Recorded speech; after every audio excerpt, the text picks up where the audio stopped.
Would you believe that a clever plan by the British government to eliminate snakes ended up making their numbers skyrocket? Imagine that all you had to do to earn money was kill a cobra. But what if I told you that the Indians found a way to turn this system to their advantage? In fact, they turned it into an unexpected source of income. This isn't just a story about snakes. It's one of the most brilliant tricks ever played on British colonial rule. Before we start, don't forget to hit the like button and subscribe to the channel for more incredible historical stories. Now, let's go back to 1919, when it all began.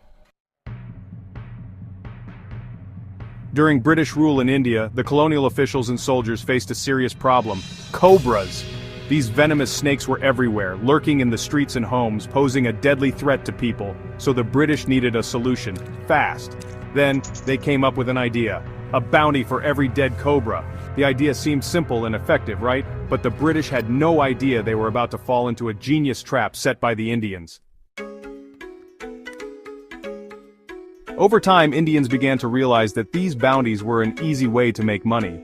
But instead of hunting cobras in the wild, some of them came up with a much smarter idea. Why waste time searching for cobras when you can manufacture them instead?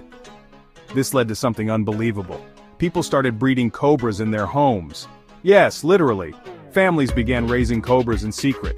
Once the snakes grew large enough, they would kill them and turn them in for the bounty. Think about it.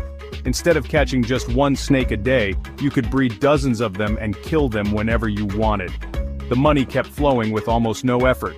And the result? Instead of reducing the number of cobras, their population exploded. As time passed, the British authorities began to notice something strange. Despite thousands of cobra skins being turned in, the number of snakes in the streets wasn't decreasing. So they launched an investigation. And what they discovered shocked them. The Indians had been secretly breeding the snakes the whole time. At that moment, the British realized they had been tricked. Furious, they immediately canceled the bounty program. But was that the end of the story? No. Because this last decision triggered a much bigger catastrophe. Without the rewards, Indians no longer had any reason to keep their cobras. So what did they do? They simply released them back into the wild. And just like that, instead of solving the problem, the British ended up doubling or even tripling the number of cobras. This made the situation far worse than before. This story became one of the most famous examples of what is now called the Cobra effect, when a well-intentioned solution ends up making the problem even worse. This doesn't just happen with snakes. The same principle applies to economics, politics, and decision-making worldwide.